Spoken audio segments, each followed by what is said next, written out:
What's up, Amazon sellers? Today, I'm super excited to bring you an interview with someone that I've been following for a long time and is a massive inspiration of mine and a super successful Amazon seller, just taking things to the next level, flips 4 miles. And I'm interested to learn, why did he stop selling on Amazon and why did he get started again? And then also where he's taking this business going forward into this year. If you want to learn more, stay tuned. I'm happy to share all or ask the questions coming up in this interview today. Right, guys, today I'm super excited to bring you this interview today that I've been looking forward to for the last, couple of months and actually years following Flips for Miles. So Flips for Miles, thank you so much for joining me and taking time out of your busy day. I appreciate you're doing a lot and I do follow you on social media. If anyone doesn't know who you are, can you give us a little bit of background, explain who you are? Sure, yeah, thanks for having me, absolutely. And so my name is Miles, I'm 24. I've been doing Amazon since 2019, online arbitrage since early 2021. That's what really ended up taking off. I've done almost 4 million in sales in that 2 years since I've been doing online arbitrage and just really liking it, trying to learn more from these guys and everyone else online and figure things out and everything. But basically just do 100% online arbitrage, no wholesale, and just trying to figure things out and, delegate and grow this thing and everything and just make the same money, work less, all that kind of stuff as we're going to help a bunch of people do the same thing too. I love it. No, and thank you so much. And obviously, you do a lot of content. And if anyone's interested, I will put obviously your social media handles down below so you can see that as well. Question for you right now: give us a picture. Like last year, what was the revenue, and was it still 100% OA then? Was it all yourself? What did it look like in the last 12 months? Yeah. So for 2022, it was about 2.4, a little bit over than that. Revenue, about 20% of that came in December. December is great every year for OA. Yeah, so I go really hard every December because the value just goes up on stuff so much. So it was about 480 in December, around $80,000 profit. And I really wanted to do 100, but I messed up a little bit, and we can talk about that. That's the big goal for December this year, right there. But yeah, I do strictly online arbitrage. I started out doing books back in the day, but been all online arbitrage since then. I'll occasionally do some RA for some Bolo type stuff, but it's more so going into the store, knowing what they probably already have, getting it. And so it's not real. I'm not scanning stuff and everything. But yeah, strictly online arbitrage. Love the low risk nature of online arbitrage, that you can really scale it without having to worry about, placing big purchase orders, committing too much to one thing. I'd much rather kind of inch into different stuff and then grow it from there. Obviously, online arbitrage presents some challenges like that, order cancels, issues with stock, competition with different stuff like that. But yeah, definitely very, very bullish on online arbitrage and very thankful for what's been able to allow me to do.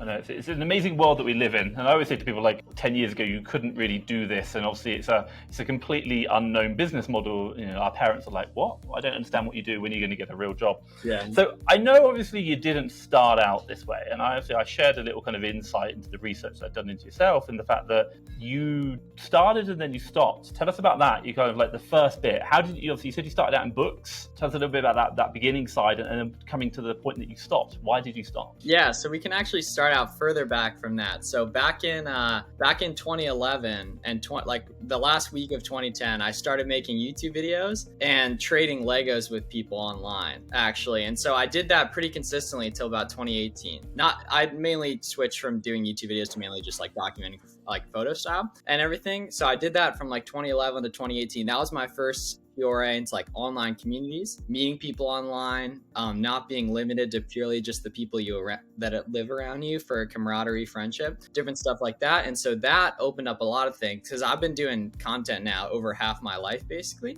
Wow. With stuff. And for right around that, it's been over the majority of the people I talk to on a day-to-day basis are interested in online stuff, making friends online now, making money online, right? So it's been like that since the beginning. So I've always been conditioned to not really care too much about what people think of that stuff, because it's weird when you're an 18-year-old going to Lego conventions and stuff like that. And then around 2014, so I always play basketball. I love playing basketball, so I know what shoes are hottest, right? Because you see that at different stuff and everything. So I've always known what shoes were the best. And in 2014, one of the kids I would trade Legos with all the time, that was a real hustler.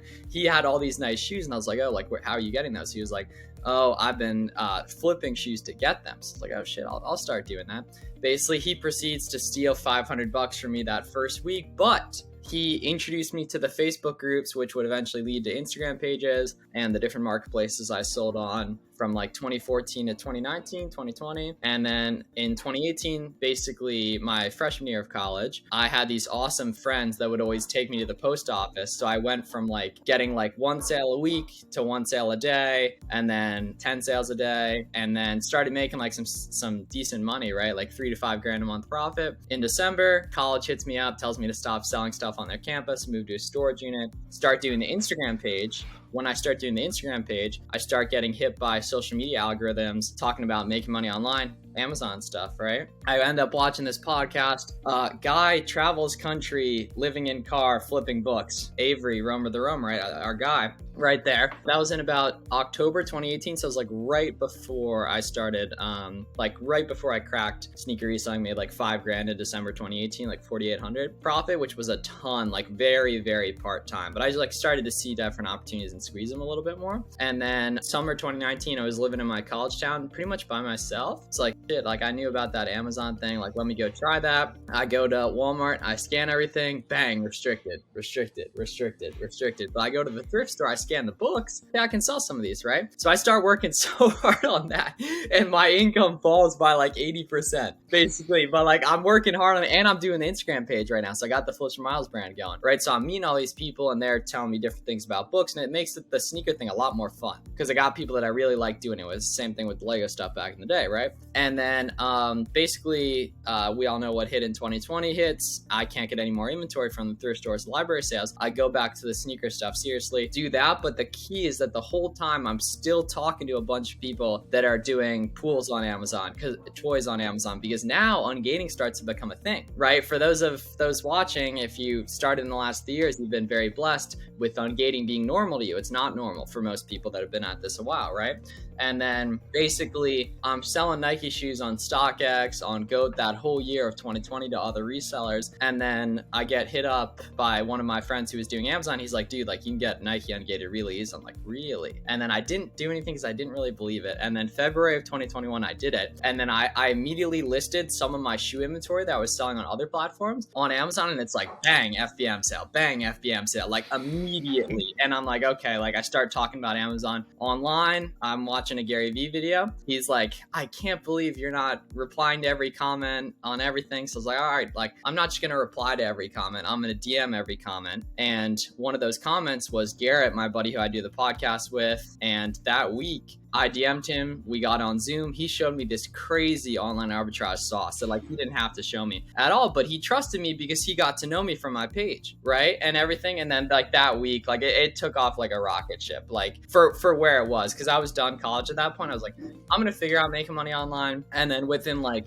a month, I made like 8K profit with we were obliterating like these bolos, some of the Nike shoes. It was so early in ungating that there was like such little competition compared to what there is today. So it's like you could buy anything like from like Dick's Sporting Goods or anything, and it would be good with the coupon. And then within 6 months, I did 100K in sales in 1 month, and then in December of 2021, did like 300, and then just been growing it ever since. It's been like the exact same playbook for like 2 years basically at this point. Just like find deals at profitable prices, flip them on Amazon. Like I didn't even do FBA my first 6 months. I did like 300 grand of sales, like 60K profit, only merchant fulfilled, like because I was like scared of FBA for some reason, even though like a lot of my friends were doing it. But you could just FBM like that back in the day, like because there was such a lack of competition with stuff basically. So yeah, that's like basically the intro story. But the whole time it's been the same framework for like I guess 12 years at this point. It's like do stuff, talk about what you do online, make friends online, get better at the stuff, do more of it, talk about it more. And like it used to be like getting followers and stuff, and then it became getting shoe customers, and like now it's like Amazon and SellerAmp and podcasts, content, all that kind of stuff. Wow, I love it. Thank you. Couple of questions in there. You're not the first person to talk about this. Document, Gary Vee, you talked about document, don't create. I've seen another thing you've talked about, and I love that quote. I think it's so amazing. Like, so many people think social media is hard. You're like, no, just document what you're doing. Other people talk about this, build up social media, build a following. I see a lot of people start this, but they don't really follow down on it. And I really want to ask you the question, like, why? Like, why should someone actually, like, if I'm like a seller right now, I'm going to say, man, I should be focusing my Amazon business. I should be focusing all my energy on that, not creating social media content. Why? I think basically no one should create social media content. I think every person can take a quick screenshot or take a quick picture of a box and toss it out there, because almost no one does it. But everyone watching this, pretty much everyone you know that's successful with this stuff, like for those of you guys watching, they have Amazon seller friends. And I don't know a better way to make Amazon seller friends than to take advantage of the completely free opportunity to tweet, the completely free opportunity to post pictures on Instagram. And if you guys know a better one, let me know. I'm all for it and everything, but I don't know a better one, right? So I have to take advantage of what's there and everything. And like, you know, because the biggest difference I've seen between people who are successful with this stuff and people who aren't is the people they talk to on a day-to-day basis. Are you talking to other people that are really doing this stuff? Can you trade opportunities? Can you trade leads? Or are you not talking to anyone that does this and you only get your inputs? You have a 0% chance of ever getting someone, hey, you check out this. You're only dependent on your own capacity. Well, I'm not dependent on that at all. I'm doing my own thing. And then every day I'm trying to attract more and more of my ideal friend that we can work together on stuff, basically. So like, yeah, I don't think really anyone should create stuff. You should really only like grind on like making stuff like this if you like really are serious about it and really are thinking long-term, which is fantastic. More people should do that. But people think that what doing social media stuff is making videos, when really, if you look at like 1,000 ASINs, for example, on Instagram, like he posts once a month on his feed. He just drops a huge seller app screenshot of like $1 million. It's going back to years like 400K 2 years ago, then 600K a year ago, then 800 8 months ago, now $1 million a month, soon more than that. But it's not hard at all. You just have to do it. Like, and it's most people just won't do it for whatever reason, because like they've been so conditioned to use social media purely to impress people from high school, rather than, you know, me, guys like you and I. You know, I hope and everything. I think it's a really interesting thing. If I just kind of talk about what I'm hearing, what you're saying, because when I spoke to Roma, I was like, what's 3 things that people should do? And he did say, you know, build a social media following, or like she say, document the journey. And it posed a question in my mind where I was like, but why? Like, should I not be focusing on my Amazon business? Why should I build a social media? And I was thinking about that. And it's really interesting because one of the things which I understand is about you are the average of the people you spend the most time around. Proximity equals power. And the more you expose yourself to people where you want to be or are successful, then probably the more likely you are to become of them. And what's interesting is the fact that you talk about it is like, don't create content, document your journey, show who you are, put yourself out there. And in turn, other people are going to resonate with you, and because they'll believe what you believe and they'll understand who you are. And in turn, like Garrett did with you, he will message you, drop you a DM, and then show you something that you've never known, which made you $8,000 in profit on like the first month. I think that's a really interesting thing that I've never really kind of like, I kind of understood it, but have that conversation is quite powerful to explain why. It's not about followers, it's about sharing what we believe. Yeah, it's about finding a few intimate relationships as well. And you can't quantify that, but like everyone has it that's good at this stuff. And I see them nowadays, I see them as so synchronous, right? Like if you work really hard on your Amazon business, you have so much more to talk about online. And the more you talk online, the more you attract the like-minded people. The more you talk to like-minded people, the more the business grows. So it's like the more you do it, the better you get. The better you get, the more you do it. The more you do it, the more you like it. So you do it, so you get better. It's like a whole thing, right? And you just can't see that until you get started, because so many people that are interested in starting online businesses, they've never worked on one thing that they liked for a while. They've never like put in a rep where it didn't work. It's so easy to quit this stuff, right? Just as it's so easy to start, super easy to quit as well. Yeah, fascinating. We talked about off camera Miami Sellers Conference. We're going to go there, and we'll be there in 3 weeks. And I was showing my girlfriend like who's coming. You know, Reezy Resells is going to be there. And ironically, you know, he's like the original OG, talked about selling and like a massive respect. But like, I've been creating content for a long period of time, started interacting with him a couple of years ago. We didn't really talk very much, but he started having conversations with me like about Miami Sellers Conference. And I was like, man, I feel blessed. The original OG is, you know, messaging me and asking questions about it. I was like, wow. And you know, and I've met people like Amazon Lit as well. And I think it's incredible. And again, when you want to meet those people and you look at their social media profiles and you're like, how long have you been in the game? You know, how long have you been doing this? And it kind of shows you about who the person is. And I find that fascinating. So thank you for like clarifying that. That's a really interesting one. There's another thing you talked about in your journey. You talked about ungating. I'm really interested in limiting beliefs, which is a limiting belief that you had, and you're a big believer in this. I've seen it from what you talk about. Like, what are some of those limiting beliefs that you've had in your journey that maybe you see in other people? Yeah, definitely the ungating being hard thing, that because it actually was back in the day. Like, yeah, at least for what I've seen and what, everyone says from back then. These days it's all about like what's possible with online arbitrage. People will go through all types of hoops to justify not doing work. Like it's really bizarre. And I've obviously been there too, but yeah, like avoiding hard work, because if you do hard work and you fail, you don't want to take accountability for it. When if you take accountability for stuff over a long enough time frame, you're gonna get good, period. Like it just I legitimately, feel free to correct me if I'm wrong, I don't know a single person who was around 3 years ago or even 2 years ago who's still doing it, who's not at least making 10 grand a month profit, like averaged out. I don't know, it doesn't exist. Like the people who actually showed up every day, they've talked to other people, like I don't know a single person that's not making 10 grand a month that works hard on this stuff every day that was doing it 2 or 3 years ago. Like it's incredibly hard to fail over the long term, because like people will talk about this not working in a month when you just haven't been doing it long enough for it to actually work, because you haven't had any time that's compounded to actually like get lucky in anything, because like the way I see it is like you with OA, it's like 50% of your work, and this is the way I do it, is like, okay, let me hop on the computer on a Tuesday, XYZ has a sale going on, let me check it out, right? Or I have these coupons like these, let me go see what they got on the clearance section, right? Or let me check what my VA sent me. And then 50% of it is like, oh, my friend called, this is in stock, let me go I'll block off the next 2 hours, let me go check out. If they cancel some, they cancel some, right? It's like half of it is like really sporadic, like bolo opportunities, and then the other half is like really boring, like hop on the computer and stuff. But the really sporadic opportunities only come if you find them, and it's insanely hard to find them if you're doing it on your own. So what I do is I talk about everything I do online, give it all away, and that way I have now an awesome network of people, and they feel as though they owe me stuff because I've built up that reciprocity, basically. And it's like super like weird to say, but it's just like true, honestly, though, like the way it works and stuff. And I'm like, working hard to build that goodwill every day. It's interesting. I will ask you a question in a minute about giving it away. But let me ask you a question. Why? Like, my God, like, why are you giving it away? Like, this is your secrets. Like, why do you do this? Like, and I'm looking at this from the perspective of, we just talked about building a social media presence. We talked about documenting, not creating. Now we're talking about giving it away.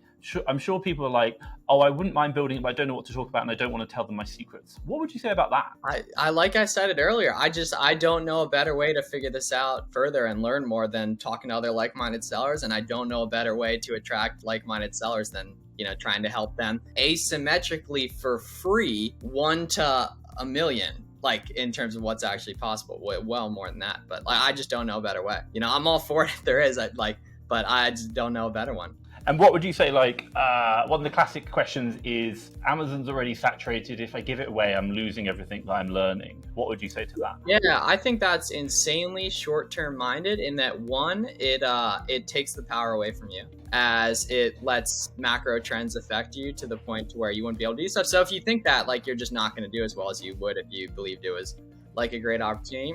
So like that's the big thing I would say, is that like, if you think it's saturated, it's going to be, you know what I mean? I've never met a single person who DM'd me saying it was saturated that was successful. Not a single one. Not like legitimately not a single one. And ironically, you ask everyone that is good at it and they're like, oh no, it's not saturated. Like more people are going to join it every year, but I'll be better. I'll do it longer than them. I'll be better connected than them. I'll work harder than them. And then those people end up winning. It's crazy, right? Isn't it crazy that the people that think they can win end up winning, right? It is bizarre. It's a really interesting thing. When we were cavemen, we existed in societies which are no more than like 100 strong. So our ability to understand how big the world is we just can't comprehend it. That's interesting. I never thought about it that way, but that makes a ton of sense, actually. Yeah. And these days, everyone's like, because you grow up with your friends being like, who lives, down the block, who lives in your town, when now, like, this is not my quote at all. I was listening to this podcast last week and like, I was like talking about how the internet democratized friendship, but like no one knows yet, except like a small corners of us around different niches that are existing,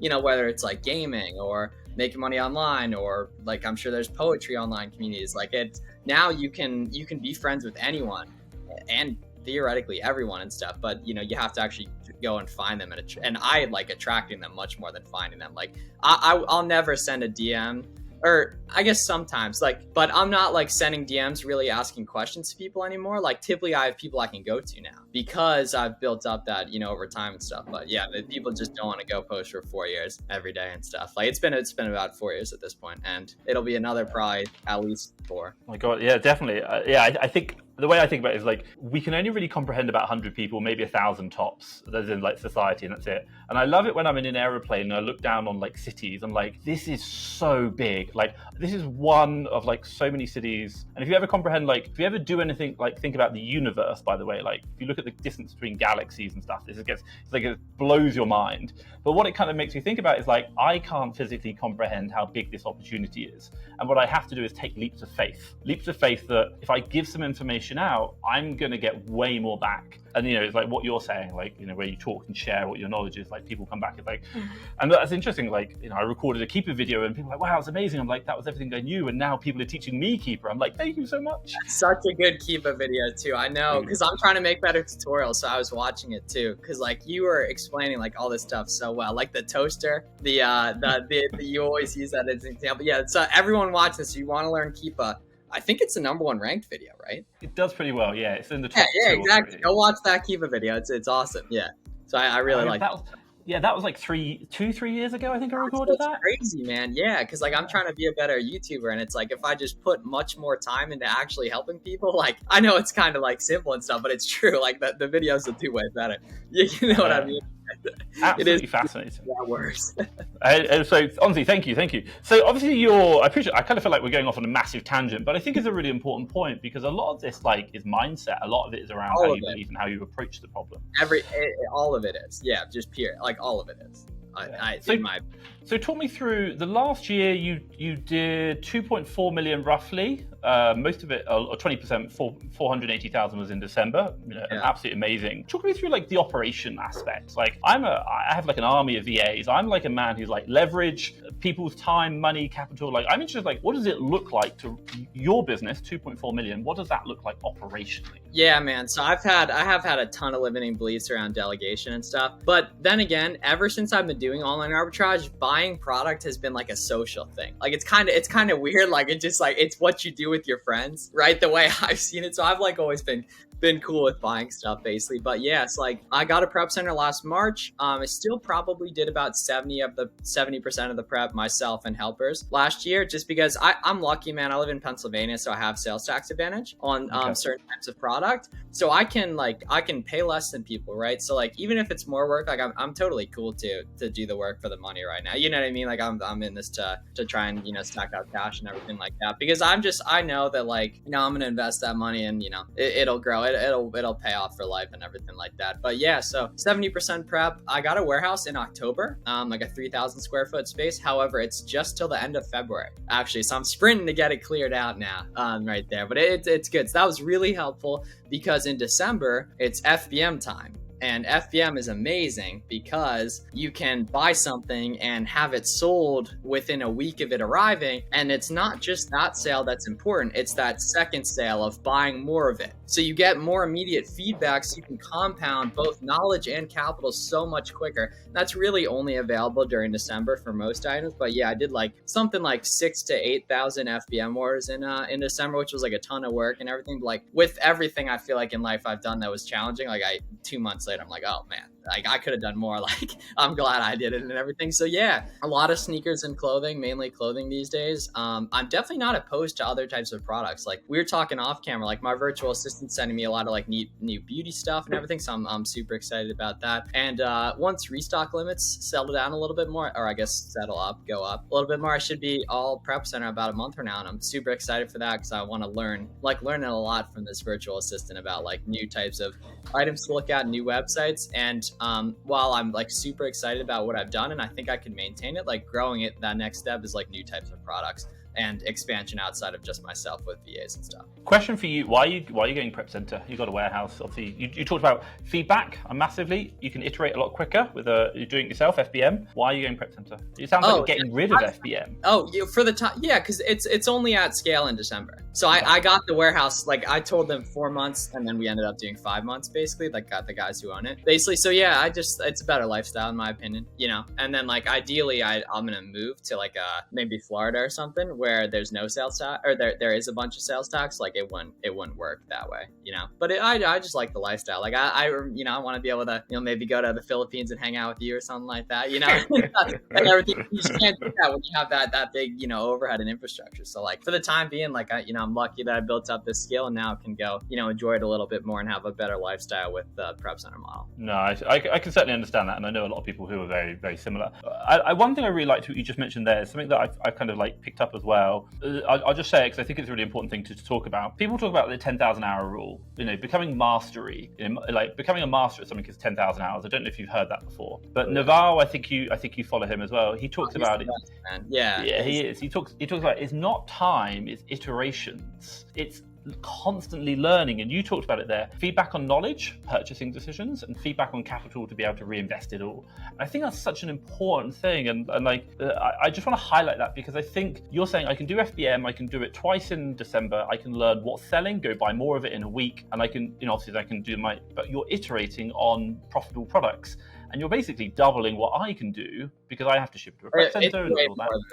It's like just in terms like that finite opportunity, like for everyone listening, like in December, you can sell the same product like 4 times, like with 4 test orders, like if you want, right? And it can be more than that too, depending how good you buy. But yeah, I love what Naval says about specific knowledge. Cause like it's something like he says it like can't be taught, but it can be learned. It's the exact same way with OA. Like anyone can learn to read a Keepa chart, man. Like you got the video for it, right? Anyone can learn to read seller amp profitability, right? Everyone can seller amp reverse sorts, but not everyone can find those deals. Not everyone can be called by a friend, hey, this just restocked, right? But you can set up that infrastructure for yourself, but it requires a lot of long-term thinking and putting in a rep without necessarily getting back any results.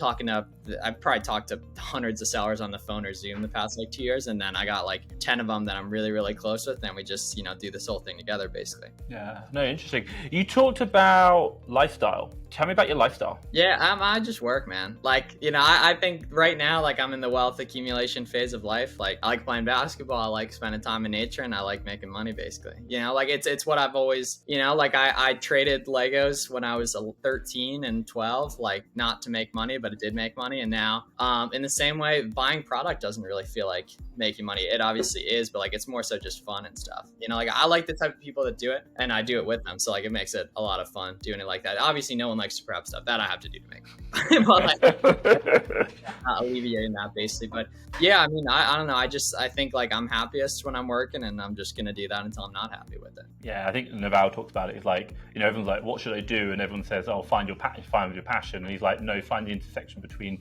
what is play and what people will pay money for.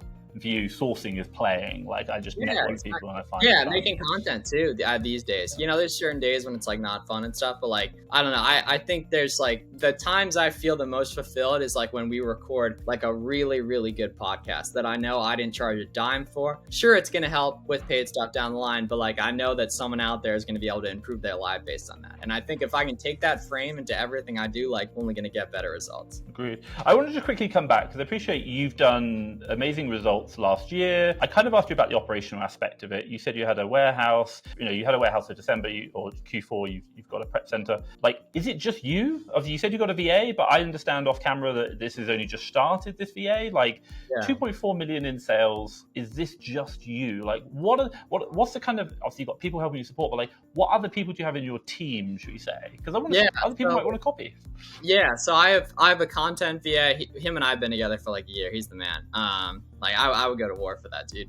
And then hopefully the sourcing VA will be the same way. Yeah, I do all the buying myself though, but like the way I've set it up is where like, you know, I do a lot of content, I do some, you know, coaching, different things like that. I have a bunch of friends that do it. So like a lot of the buying is like kind of indirectly outsourced in that like I don't have to work really hard to find it. You know what I mean? It kind of fits into the rest of the equation of doing stuff, fits into buying. And I'd imagine you're the same way in terms of like, you know, you have VAs that help. You also train VAs. Like you train VAs, they become good. You know, you can use them in your own operation, or like it grows the whole thing. You have more content to make about and everything. So like, yeah, I'm like, So I'm like kind of really leveraged and not leveraged at all at the same time in terms of like different stuff like that. So yeah, like I do all the buying myself, but like very little of it, maybe like less than 50% of it is like me actually going out and finding a new product.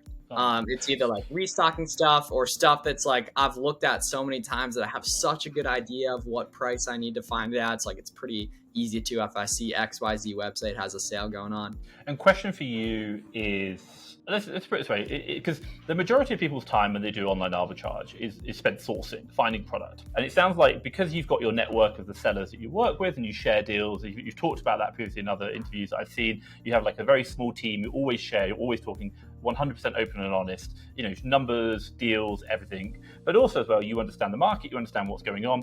If I were to ask, it sounds like you're doing 2.4 million on your own. What would be a typical hours per day on average over the last year that you spent sourcing, and a typical hours a day that you'd spend purchasing or buying? Just so if anyone's interested, I think that's a real great question. I'd say it probably averages out to like around an hour a day or so. But like, it's like, do you consider a coaching call where we find 6 items and 4 of them are good enough where I would buy them? Do we consider that me working on buying? There's an argument there, right? Because like I just where it all, like I was saying, like it all grows together. You know what I mean? Like the better YouTube videos I make, the more people use SellerAmp, right? That kind of thing. So like it all grows together, and everything. So it's like, it's all just like a blended like thing, the way I see it. Like I don't really ever consider one thing because I just try to see it as like synonymous, basically. Interesting. So the way I kind of look at that thing is called synergies. You're looking for things where they naturally add value to each other. And like if I put it's called vertical integration is what I like to see it like that. That's the term I like for it. I just think a really interesting way you could consider that concept is like, hey, if you're good at sourcing, why not just offer people to spend an hour with you sourcing as like a consulting call? Like, hey, pay me $10 and we'll source together. I'll show you what I'm doing. And at the same time, I might find some deals. You're like, wow, I now get paid to source and I get the deals. Like, that's like a win-win. Wow, that's amazing. And you get the relationship too. Because if you provide a good product in terms of like the education side of things, you're creating the people you want to know, right? You know what I mean? So like it all fits really nicely together. Wow, I love it. Absolutely amazing. Okay, cool. So talk to us about going forward this year. You just got a VA. Let me ask a question. Why? Why did you hire a VA? Yeah, man. So like because like I'm in a weird position where like I haven't really needed one and stuff, but I want to be able to help the students who maybe don't have as much time, delegate that down line. So I need to be able to know how it works. I need to be able to manage it. I need salary recommendations. I need to know spreadsheets to use and stuff. And then it's totally going to be profitable as well. Like this, I was reviewing in a coaching call last night, one of the leads was so fire that it paid the whole month. Like it would pay the whole month. And that's like, 1/100th of like probably the purchasable stuff I should get, or maybe like 1/50th. Either way, like mind-bogglingly, good numbers and stuff. So yeah, I'm excited about that, man. Like, cause it's been huge. Like you guys, I see you talking about it. I see Avery talking about it. Like it makes a ton of sense, even just to have one, cause like even just for like admin stuff and that comes in handy a lot. So like, ideally really build up this one guy and get him to where, he's seeing different things that he isn't seeing right now. And then, maybe he can be a manager in the future or can have his cousin help out or something. You know what I mean? Like it just makes a lot of sense for how cheap and how effective this stuff is to take advantage of it, for sure, because it's been so helpful on the content side of things. Interesting. Yeah, interesting. And hey, like, respect to you, the numbers you're doing for the number of staff you have is incredible. And I love your ability to look for efficiencies, or vertical integration, you call it, like it's like literally next level. So talk me through this year, 2023. What's the plan? Yeah, so the way I see it is that online arbitrage is a great way to make like 100 to 200 grand a year in profit. Obviously, it's way more than that, but and it's a terrible way to go beyond that. And that if you're the type of like skill set, entrepreneur wise, where you can do that, you start to move up in opportunity you see, right? Like what you've done, right? Content, different things like that, expanding into other businesses. So like, I really see OA as a means to an end to free up your time, to explore, whether it's just to have the free time to do whatever, or to go into businesses that can go further, right? Private label, wholesale, software, Shopify, different things like that. So like I see making money online as a lifelong lifelong journey, and I see each thing as like a stepping stone that like builds your skill set and things like that. It's like, I'm really not attached to OA at all. Like, I'm good at it for now and everything, but like, am I going to be doing this in 5 years? Definitely not. Right. And do I think like, I mean, probably not. Right. But do I think, people should attack it that way? I think they should see it as like just a stepping stone and the way, cause like, dude, if you're doing OA for 5 years, you're going to be really good at it. You're not going to be working a lot.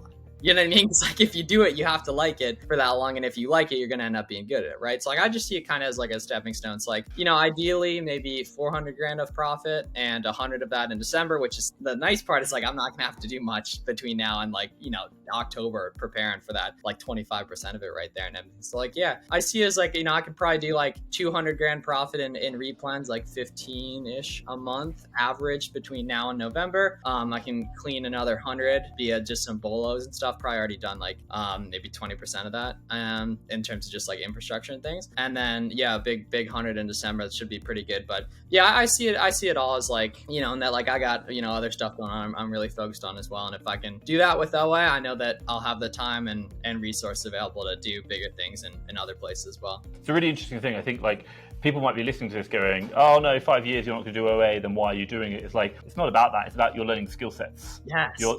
You're developing yourself. Yes. Like, that's an incredible thing to do. Yeah, and it's like starting something, and this is not my thought process, or not my original thought process at all. But like starting something and thinking you're going to be doing it in 10 years, like driving to Walmart to do RA and thinking like, all right, I can't do this now because I just can't be doing this in 10 years. Like, it's a stepping stone. Like, you're getting proof of concept and skills to where you can like work less and get the same output or more output in the future. And then it's like, yeah, like when I was doing the book stuff, like, was I really super worried about like doing that in 5 years? Definitely not. Right. I knew that eventually ungating would be a thing, or I knew that like I would be successful with something making money online wise. Like, I really started to burn the boats like 4 years ago, and I was like decided I was going to finish college early and stuff like that. And then luckily the pandemic really accelerated that as well. But yeah, I just think it's like all like skill accumulation and network accumulation and stuff, because I know that like if it all fell apart tomorrow, like I